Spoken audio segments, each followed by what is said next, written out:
In Indonesia, police burned 3.3 tons of marijuana and got an entire town high. Loads of people then reported to the police with headaches and feeling dizzy, not realizing that they were in fact high as a kite. Okay, now that I got your attention on something silly, I want to talk about something really important. The mainstream media did a little blurb, only just for a moment, just for a second. They actually reported this new Justice Department report that talked about how DEA agents threw wild sex parties which were funded by local drug cartels. There's a new DEA report talking about how our drug enforcement agency was being paid off by drug cartels and having wild sex parties with prostitutes, exploiting the local sex slave trade in third world countries. And what was their punishment? 2 to 10 days. They were suspended temporarily and then reinstated. The drug enforcement agency, their agents who were being extorted and working for the drug cartels, were only suspended for 2 to 10 days. And this is according to a new Justice Department leak, which proves to you how the entire war on drugs is a hoax.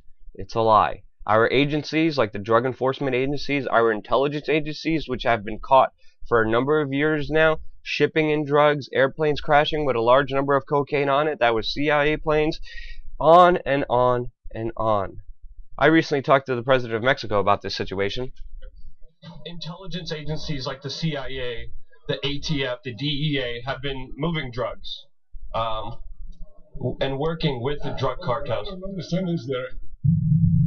See, this is, and the president of Mexico ultimately just called for the end of the war on drugs. The sensible thing to do, because it's creating cartels, it's creating violence, it's creating this network that's ultimately destroying lives, not only in the United States, but all over the world, including Mexico. In Afghanistan, when we invaded the country to supposedly fight the Taliban and spread democracy and freedom and to liberate these people, the U.S. soldiers were guarding opium populations, the opium plants that create heroin.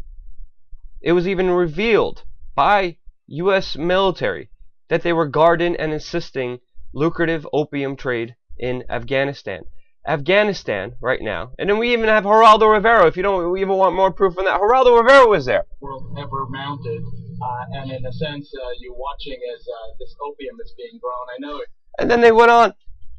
Afghanistan right now, after our invasion, is the #1 producer of opium, the world's producer of heroin around the world. And this has been done not only under our watch, but with our assistance. Why are the DEA agents working with drug cartel leaders? Why have they been caught shipping drugs into this country, giving guns with Fast and Furious to Mexican drug cartels? Why are we growing opium in Afghanistan? Why are we creating all these drugs that we're supposed to be stopping? And that is because the war on drugs is an absolute lie. And if we end it, we end the crime. We end the cartels. We end the violence. We end the murders. We end the war that's happening between people, and then don't give the police and government an excuse to militarize the police and throw innocent people in jail who committed non-violent crimes. That's why the United States right now has the biggest prison population than the rest of the world. More people in prison in the United States than any other country in the entire world. Mainly because of these policies, the problem, reaction, solution that they set up. But most importantly, I want to bring up a bigger issue, is that these DEA agents were exploiting sex slaves. Many prostitutes in third world countries are forced to selling their bodies by horrible individuals, whether drug cartels or pimps, and they're exploited. A lot of them are exploited from different countries who are imported in, immigrated in, and a lot of these women don't have choices, and they're forced, and they're exploited by people who we're paying for, who only get suspended 2 to 3 days. There's a bigger news story. The mainstream media mentioned this very briefly yesterday, but there's a bigger story that needs to be covered. And there's a 800-page independent report commissioned by the Colombian government that reported that 54 children in Colombia between 2003 and 2007 were raped by the U.S. military and U.S. military contractors. And these individuals who are raped cannot be held accountable because of a treaty that the United States and Colombia have. Our taxes are financing the rape of innocent people in Colombia.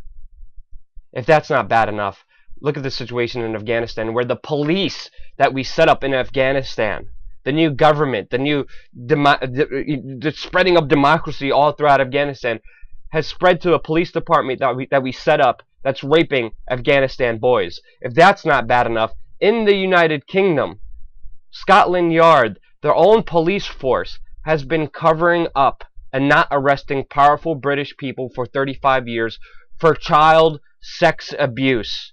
For 35 years, the UK Police Department has been protecting pedophiles. There is no outcry by the BBC about this huge elite pedophile network that has been covered up not only by the police department, but now the mainstream media in the UK. The UK freaking mainstream media goes crazy about a TV host punching a producer in the face.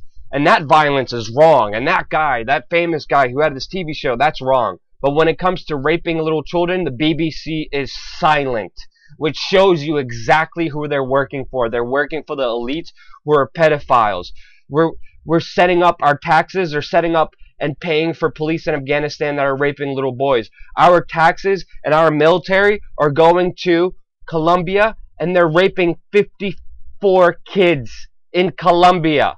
Where are the feminists? Where are all the people who are trying to stop rape culture, who are financing it with their taxes? Where is the outcry? On CNN, their major news story is about frat guys who took a picture of a girl when she was sleeping naked. That is their headline breaking news. They obsess about that non-freaking stop. Bam, bam, bam, bam, bam. Breaking news. Frat guys are acting like frat guys and idiots. And sure, some frat guys are idiots, and they do need to be ostracized. But when the mainstream media obsesses about frat guys being frat guys and doesn't talk about the issue of children being raped with our taxes, doesn't talk about the police we established that are raping people, you could clearly see who the mainstream media is working for, and that is the U.S. government. The U.S. government controls the mainstream media. They make you concentrate on stupid issues like frat guys being frat guys and not real important human rights violations. Share this video with any feminist friend you have, because people need their priorities straightened out and to really concentrate on the deeper issue of not only rape culture, but we need to expose this, because that is the only way you could ever stop these gross human right violations, this gross exploitation of the international third world sex slave ring that our agents are taking advantage of. This is insane. Share this video with any feminist friend you have, so we could reprioritize our issues against the real rapists, against the real pedophiles, against the real rape culture that's happening that no one wants to talk about. This is why we are here, because the mainstream media won't dare talk about these issues. They'll talk about frat guys and do their investigative reporting and hard reporting and spend an entire day going into private Facebook groups and doing interviews and going to campuses and talking to frat guys who drink and act stupid, and breaking news, frat guys drink and act stupid and are assholes. Yeah, sure. Ostracize, sure. But talk about this as well. And they don't. They don't, because they're working for the U.S. government. The U.S. government controls the mainstream media. That's why we are here as an independent voice giving you this information, and that's why we're being censored by Google and YouTube. We did a video about that just a few days ago. Stop the censors. The only way to really stop it is to share this video, and let's get our priorities straight and really talk about the real violations that are happening against human beings that deserve justice. And the only way we could do that is by shining a light on the injustice.